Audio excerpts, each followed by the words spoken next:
14/7/2026 મંગળવાર નવાપુરા પ્રાથમિક શાળા સમાચાર તારીખ 13/7/2026 ના રોજ નવાપુરા પ્રાથમિક શાળામાં બાળ સંસદની ચૂંટણી કરવામાં આવી, જેમાં મહામંત્રી તરીકે સોનાક્ષીબેન અને ઉપમહામંત્રી તરીકે રિદ્ધિબેને ચૂંટણીના મેદાનમાં પોતાની વિજય પતાકા લહેરાવી. ચાલો હું મુન્નીબેન, નવાપુરા પ્રાથમિક શાળા રિપોર્ટર, તેમનો ઇન્ટરવ્યુ લઈશ. આપ સૌ અમારી સાથે જોડાવ તેવી અપેક્ષા. ચાલો ઇન્ટરવ્યુ શરૂ કરીએ. સુપ્રભાત રિદ્ધિબેન. સુપ્રભાત. સુપ્રભાત સોનાક્ષીબેન. સુપ્રભાત. સૌથી પહેલા હું રિદ્ધિબેનને પ્રશ્નો પૂછીશ. તમારું નામ અને ધોરણ કયું છે? મારું નામ રિદ્ધિ અને હું ધોરણ 7 માં અભ્યાસ કરું છું. તમે કયા પદ માટે ચૂંટણી લડી હતી? મેં ઉપમંત્રી પદ માટે ચૂંટણી લડી હતી. તમે આ પદ માટે કેમ ઊભા રહ્યા હતા?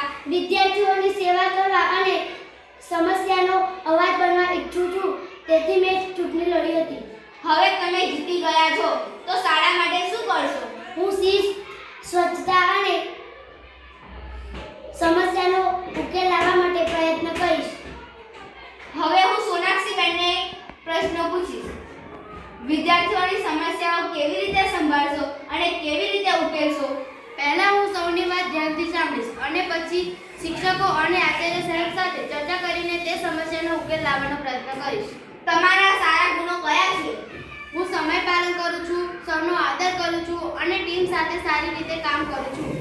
તમે વિદ્યાર્થીઓને શું સંદેશ આપવા માંગો છો? હું વિદ્યાર્થીઓને સંદેશ આપીશ કે તમારો એક મત શાળાને સારી બનાવવામાં માંગે છે. જો બે વિદ્યાર્થીઓ વચ્ચે ઝઘડો થાય તો તમે શું કરશો? જો બે વિદ્યાર્થીઓ વચ્ચે ઝઘડો થાય તો પહેલા હું શાંતિથી તેમની વાત સાંભળીશ અને શાંતિથી સમાધાન લાવવાનો પ્રયત્ન કરીશ.